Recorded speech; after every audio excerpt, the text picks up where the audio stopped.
Welcome to the Point of No Return podcast, a show at the intersection of technology and strategy. On this show, we interview industry leaders and experts to better understand how they think about strategy during this time of exponential progress. Hey everyone, welcome to another episode of the Point of No Return podcast. On today's show, I spoke with Henri Dolino, head of digital strategy at Desjardins. I've been trying to get Henri on the show for a while, so I'm super happy that he found the time to sit down and discuss at their offices. A bit of background on Henri. Henri is responsible for implementing all of Desjardins Group's digital initiatives. Him and his team collaborate with all the different business units for the development of mobile services, digital experiences, and all the different digital solutions that Desjardins is trying to implement. As the architect of their digital strategy, Henri is one of the driving forces behind the organization's innovation ecosystem and helps guide partnerships and investment strategies. And we spoke about these last two quite a bit. Henri began his career with Desjardins in 2006 and since then has been involved in several key initiatives, including corporate-wide strategic planning and marketing for several lines of business. In 2017, he spearheaded initiatives leading to Desjardins' overall digital strategy. He also launched and led several incubation and innovation management initiatives at Desjardins. Beforehand, he worked in the US, France, Germany, and Madagascar, and has an MBA from HEC Montréal. Henri's a super smart guy, so I was happy to finally get him on the show. We had a great conversation that spanned a few different areas. First, how he went from the tech world to the finance world, the concept of being a smart follower, how they use the lean startup approach at Desjardins, Desjardins' investment thesis and how they invest in startups, and the importance of customer centricity in their strategy. Henri is a rare senior executive with deep tech knowledge and an amazing business mindset. I really hope that you enjoyed today's conversation. Henri, thanks for being on the show. Thank you for being at Desjardins. Real pleasure to be in your office with a pretty nice view, I have to say. It's a nice view of Montreal. We've known each other for a few years, Henri, and I guess my first question to you would be is what led you to joining Desjardins? Well, I was doing my MBA at HEC Montréal, and I had several opportunities, and I met with a very smart guy at Desjardins who basically explained me that he was offering me the job that I will have 2 years after being in a consulting group. So that's how he got me there. What interested me in Desjardins is that it was a large financial institution, but with a clear purpose. As a cooperative group, there were value, and the values were aligned with what I wanted to do. Finance world is a complicated world sometimes, and we saw that in different crises, world that doesn't always create value.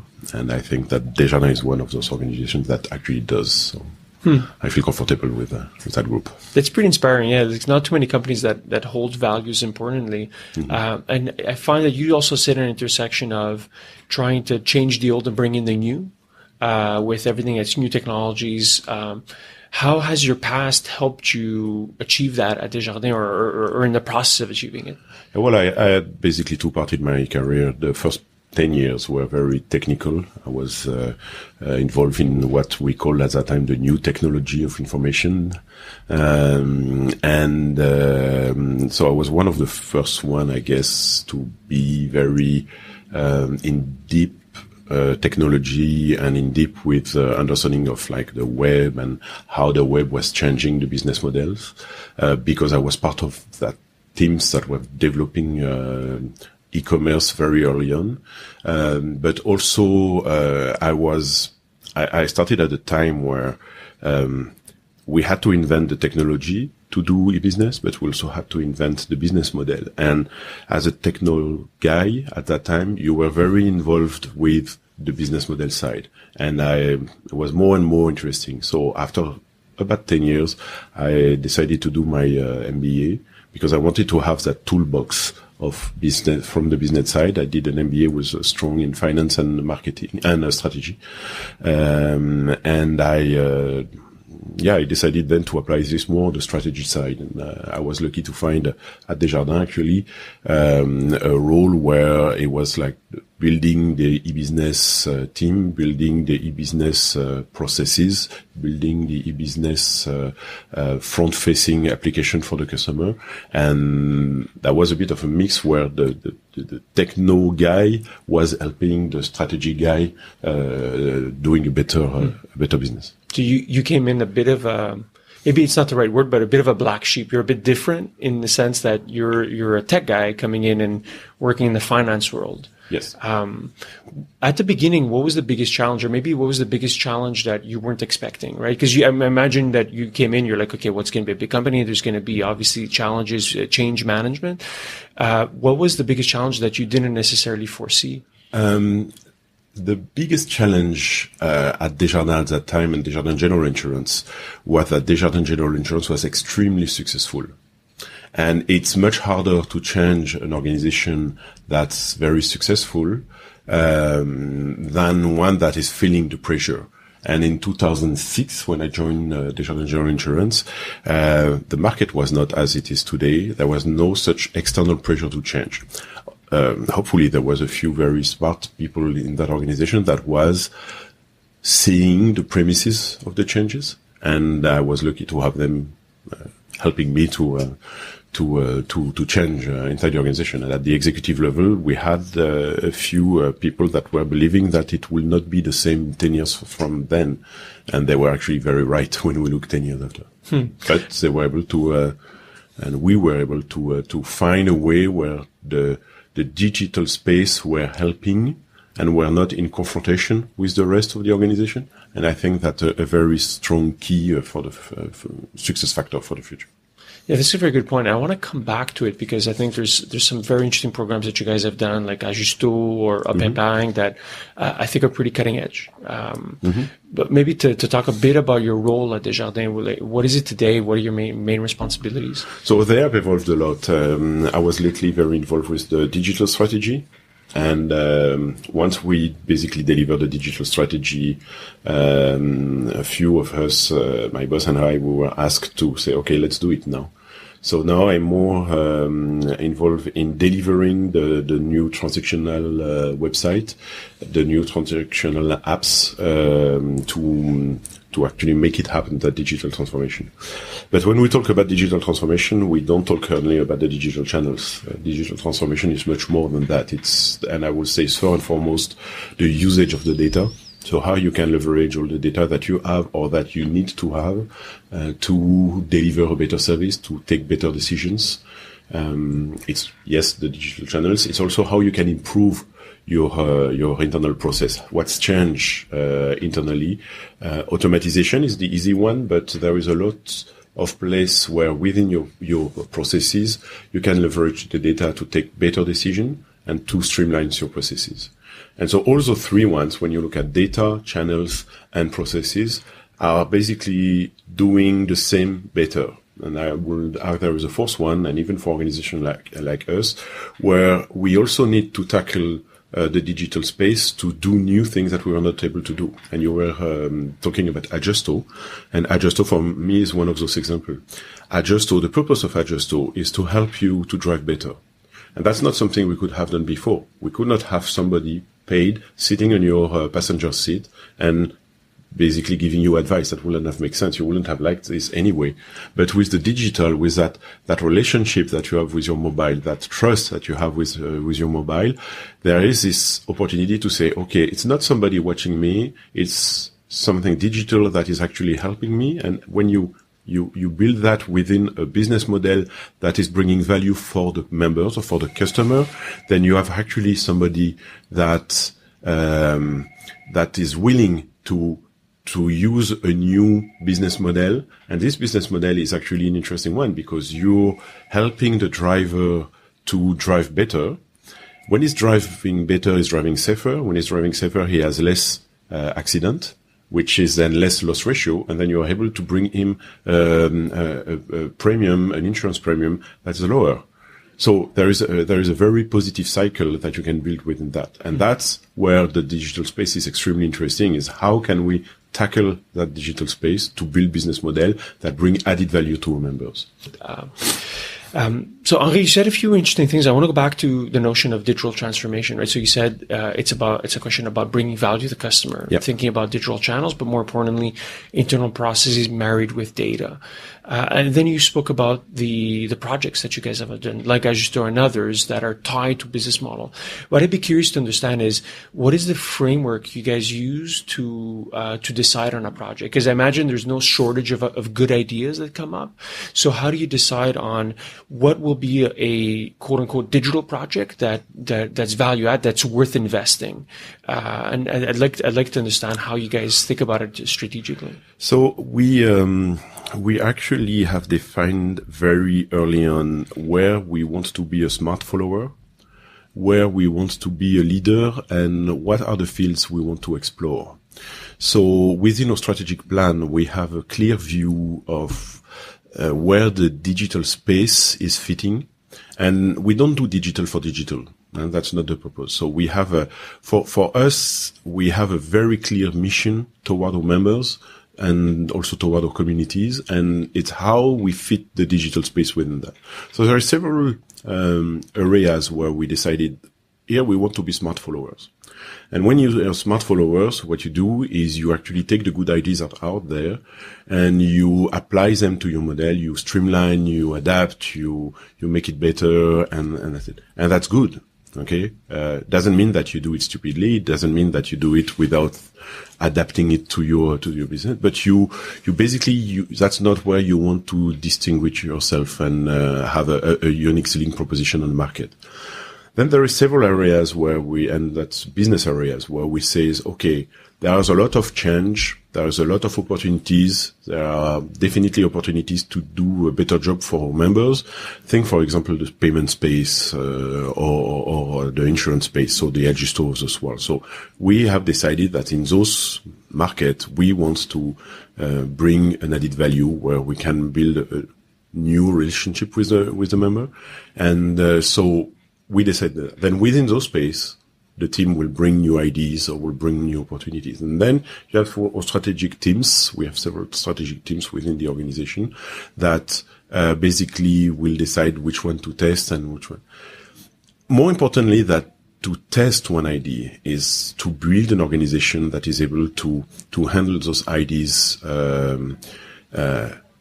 correctly and in efficient ways. Because if you take those ideas and you bring them in the typical waterfall model where you need 2 years in advance to know exactly what you want to do, and then you have an army of people delivering it, you're basically killing it. So we try to bring, and those are the buzzword of the moment, but those lean startup model within the organization where you actually can have teams that will, even if we invest significant money, but we're teams that will be able to bring that very fast to the market or very fast to a test market and then pivot very fast, And that's actually what we did with Ajusto. Ajusto, first year of Ajusto, was a dongle that you were plugging into the car. 2015, we were the first in America to bring it 100% smartphone based. And if you noticed at the beginning of the fall this year, we changed slightly the business model of Ajusto. We adapted to the result we saw in the market. So we're basically thinking it at the third generation of Ajusto. For a financial institution to have 3 business models in a row, one where you ship a physical dongle where it's 100% app and where we tweaked the business model after that, it's not what we used to do. And that pace of innovation, that pace of being able to evolve and pivot is what makes those ideas work. When you have that, when you have built those capability within the organization, then you can start asking for new ideas and evaluating those ideas. Yeah, it's a very interesting approach. I feel like you guys are trying to build something that has adaptability. So once we have something that gets off the ground, so use the lean startup approach to test, learn, and reiterate a model. Mm-hmm. but once it has a proven business model, you're still using that method to improve it. Yes. Do you feel that it's moved beyond just, let's say, the web or digital channels? Is starting to touch more of the core of Desjardins' business as well? Are you guys starting to touch more bigger and bigger pieces of, let's say, of Desjardins' core service business? Yeah, well, I will argue that Adjusto is a core business process. So at the beginning, so every members or every customer for the insurance group that has an auto policy is eligible to Adjusto. So we have about 3.4 million policy holder. So that fairly core, I will say, there. Hope Epargne is an interesting, in English, I think we call it Hope and Save. The idea behind this product is that you walk in the street and you have lots of opportunity to spend money on an impulsive decision. You have, before Hope and Save, you didn't have that opportunity to do impulsive savings. And that with that, our members saved hundreds of millions of dollars that they put with small amount, $5, $10, $12, $15 on their savings without pain and in a very efficient way. So those are little things that are not within the typical, what you will say, core transaction, but at the end of the day, it's still affecting a lot of people. And how's the work with the startup community helped Desjardins' core business? Because we see you guys are super involved with, let's say, the Desjardins Lab and Cooperaton. Yeah. How has that I think very worthwhile efforts that you guys have done in that space helped Desjardins' core business? Okay, so I will say that our transaction, if we look at our approach to the digital transformation, we have three key characteristics. Focus, I was talking about that. So smart follower, what we want to lead, where we want to explore. Change the way we deliver. I touch it a little bit. Agile, DevOps, lean startup, and so on. But also the partnership. And I think the partnership is key to evolving. You were mentioning the approach of the Desjardins Lab. It's been a fantastic job since about 2 years now that the Desjardins Lab exists to connect Desjardins within the startup community, specifically in Montreal. We are actually opening it in Lévis December 13, if I'm right. So we will be very connected also in Quebec with a vibrant startup community there. But we're also connecting beyond Quebec. A product like Home Alert, who's giving you an alert if you have frost or water damage in your water leaking in your home, is done in partnership with a company called Roost in the Silicon Valley. And Roost, even it's public information, we're even taking a share as a stakeholder in it. So as a shareholder in that organization. So we believe that those partnership will bring us. The big buzzword those days is fintech. We partnership with several fintech. We have announced partnership, for example, with Secure Key. We also collaborating with another very similar organization to us, the Crédit Mutuel in France, where we have done several investment in several fintech. Some of them didn't work. Some of them had interesting results that we then embedded within the organization. Some of them lead to Monetico, for example, which is a very strong offer for payment solutions. So that vibrant entrepreneurial community is helping us to develop better services. But then it's not. First of all, it's not an open bar, and there is a lot of expectation because of the size of Desjardins. So sometimes it could be frustrating from the start because yes, you're talking a lot, but we're a fairly large organization. So we do a few selected partnership. We look at a lot, but we do a few. And then one of the main issue we have is then you need to be able to scale because, we do that for core product. So when you look at, for example, a product like the Home Alert device, which is an IoT device that you have connected in your home, you need to produce it, and you need to produce hundreds of thousands of them.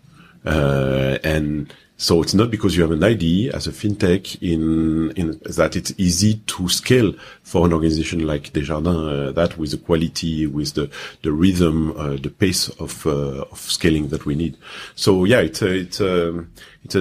we try to work more. The Desjardins Lab is doing a lot of work with them. We have a lot of proof of concept that we're doing in partnership.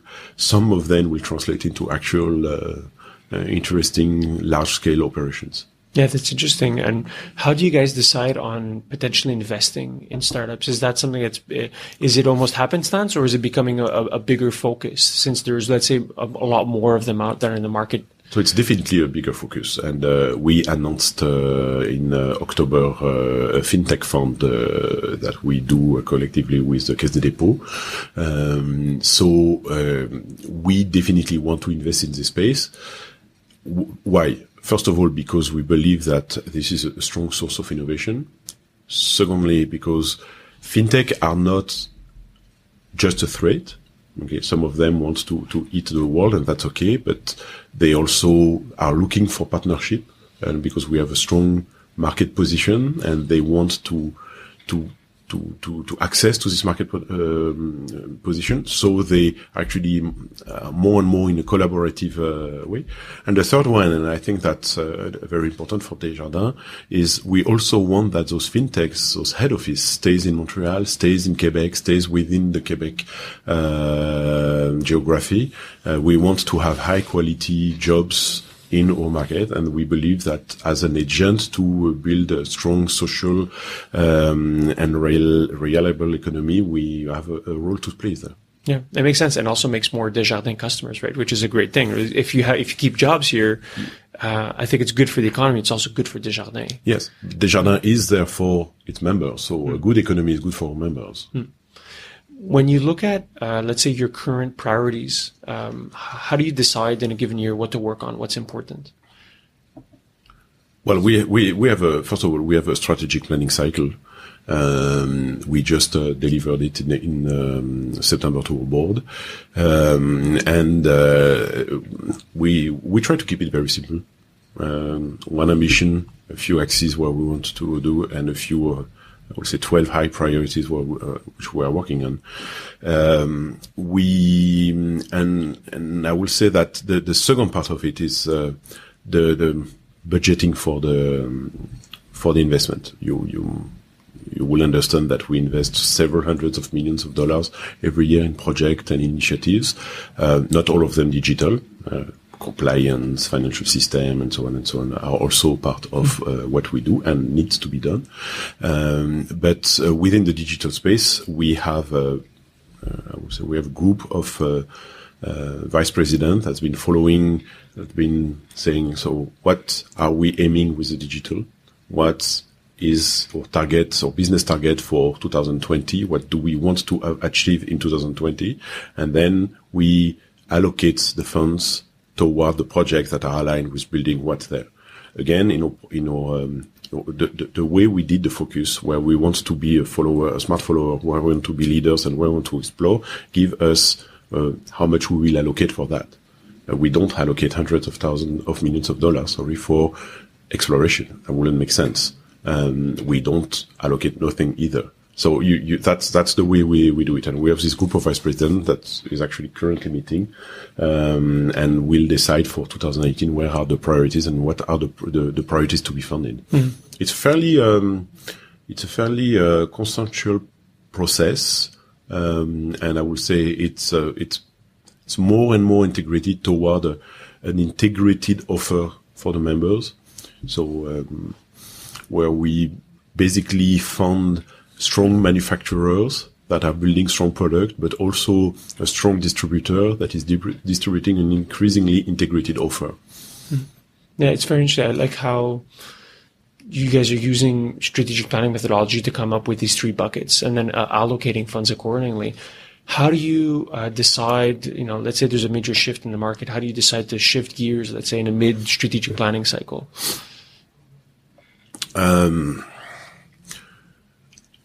we're not in a market that's that active first. So it's not from a month to a month that we have that decision to be taken. I would say it's much more like, again, building an organization that is able to react fast and learn fast from bringing projects to the market, bringing offer to the market, and then adapting them or pivot from those one there. At the same time, we have lines of business. If you look at the payment line of business, if you look at the P&C insurance line of business, the wealth management, those are people that are even closer to the market. They are the ones that actually see what's happening, what's going on there. And we are testing things. Everybody is talking about robot investment, or at least that was the big word in 2016, not anymore in 2017, in 2016. We have our robot investments. If you look at Qtrade, was an entity majority owned by Desjardins. They have virtual wealth, was a first attempt to build a robot. And it's actually, interestingly, and I'm using it. So we test things. We're also very aware of the buzzword. Last year it was, blockchain was everywhere. Not that I don't believe that blockchain is an important, transformation for all third parties that are interested from their counterparts. But, the business models that are behind it don't need us to panic. So there is a sense of change, but not a sense of panic. And I think that's very important that we move reasonably fast, but not hectically. Yeah. Yeah, there's this old good Greek expression that says that whoever runs too fast falls down. And my wife is Greek, so I should understand that. And yeah, I like that approach because the one thing I kind of despise is the use of buzzwords, and there's quite a few. So understanding the practicality of a particular technological application is super important. So I want to talk a little bit about the industry since you mentioned some of the items that you guys are looking at, like robo investing and blockchain. What are the key technologies that you're excited about, that you're keeping an eye on? First of all, it's not technology we're excited about, and it's interesting because I'm a techno guy at least in my roots. There is a lot of change, and yes, those change are have technological roots, but the key error will be to think that the technology is the aim. It's a mean to an aim. And what I think is happening currently is that most of the financial institutions, at least in Canada, have recognized that the key to tackle those changes that are ahead and that are coming, and not in denial about that, is to be very customer centric. Okay, so if you look at the change ahead, more innovation, mainly with technological roots, more competition from non-traditional players, a lot of players, being small players trying to emerge or large players trying to come within the financial space. Lot of impact from adjacent sectors too. Think about P&C insurance. When you have an electric self-driving car who's not owned anymore by the people but by a company that is renting them or within a shared economy model. So this is it's not directly the financial space, but this is totally changing the insurance space for that. So a lot of change ahead for that. I will argue that payment, because of the frictions in this space, and P&C insurance, because of what I was talking before, are the closest battlefield that are starting to rage. But successful player will be the one that will be truly customer centric. So the technology should never be seen as an aim. So being AI, So we have a partnership with Ivado. So yes, we're exploring several areas there, being blockchain, being advanced analytics, being chatbots. That was the last 6 months big word that's starting to fade now.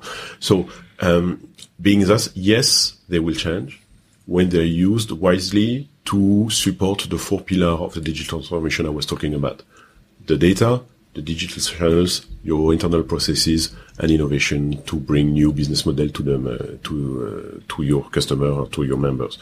And I will say that the financial institution in Canada are not doing such a bad job at adapting to that. We see digital initiatives in all our competitors, this will bring changes. This will accelerate the pace of change also. You mentioned being customer centric, and I find that's such an important point, because I find the fundamental disruption of the internet has been to change distribution, the nature of distribution. So the key competitive advantage someone gains today is by having a better customer experience, not by leveraging distribution like in the previous century's model. So irrespective of the type of technology and end application that you have, it needs to be focused on the customer, i.e. business model, because that's how you generate your revenue. And that's how you end up achieving more long-term success, right? So you can look at it applied in tons of different industries, or look at simply like Netflix, for instance, right? Like why they're having success is because they have a direct relationship with the customer, versus TV producers before would give the customer ownership to the cable distributors, right? Mm-hmm. So what makes Netflix more powerful is that they've moved down the value chain. And I find you guys are in a unique position where you have the customer, you're able to be down integrated in the value chain and bring that value. To speak from your perch about what you're keeping your eye on, what do you think is happening in the space that no one is talking about? And everyone's talking about buzzwords like conversational marketing and all these things. What do you think is something important that hasn't had as much attention? For me, it's the question of the data. There is a lot of question regarding who owns the data. There is a lot of question regarding what are people doing with those data. There is a lot of question regarding how do you protect those data, and protection is from cyber security and so on, but also from business models that are sucking up the value of those data. So I will think that this is the biggest area. The second one, it's that blockchain question. Internet was about, and you're absolutely right about how it changed the distribution. Internet was about totally removing all the barriers for information. Okay, geographical barriers, language barriers, lot of barriers that have been removed within that, and that have been like strong business model around that. The next one that is coming is because of the blockchain. Why? Because the blockchain is doing the same with value.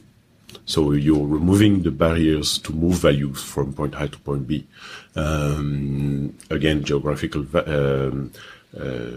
barriers, or that impression that you always needed a third party, a trusted third party, to ensure that the digital value that you were transferring from point A to point B was actually really transferred, and not a copy of it, and so on and so on. Yeah. And that's, I think, where you have a lot of business models that will come from that we don't even have an idea from that. Yeah, it's funny. We were talking, I think, a few weeks ago on the podcast about blockchain, and I find it's an area that I've been personally very interested in, just from a purely intellectual perspective. Mm-hmm. And the more I learn about it, the less I know, I feel. But yeah, it goes back to the key innovation really is the blockchain, right? So like things like Bitcoin or Ethereum that sit on top of that stack, sure, they're interesting, but it really goes down to what a decentralized trust system enables, which is the blockchain. And, the stat I heard was like a third of the economy is basically run by, is basically based on finance, right? So ensuring the legitimacy of those transactions, right? So I could imagine for a bank of your size, it becomes a big opportunity and or threat, right? Because then you have this notion of peer-to-peer decentralized payments that arise, right? So it is early. It's like as if we invented the internet, in the 60s, and the real applications only came in the 90s. So it is a bit soon. Have you guys started wrapping your heads around the blockchain? Are you starting to look at it more seriously? We have several initiatives where blockchain is involved. Look at security, for example. There is blockchain involved. Look at the Association Canadienne des Payments, where you have like several projects called Jasper around the blockchain. So yes, we're part of those one. What we do internally, I wouldn't comment too much on that. Okay, no comment. Great. Henri, this has been great. I've learned a ton. I guess my last question to you is where can people find out more about Desjardins and the various projects you guys are doing? Well, Desjardins, I would say you have two entry doors. The general one is Desjardins.com. It's our main website where you will find information about the organization and our product and offer and our service to the members. I would also encourage you to go for the Desjardins Lab, Facebook page, Twitter account, everywhere. This is an extremely dynamic community, very open, very focused toward innovation and changing the way the financial world is bringing added value to the market. And if you're passionate about that, Desjardins Lab is the best entry door. Great. Thank you so much for your time, Henri. Thank you for being there. Thank you for listening to the Point of No Return podcast. Never miss an episode by clicking on the subscribe button on iTunes or Google Play.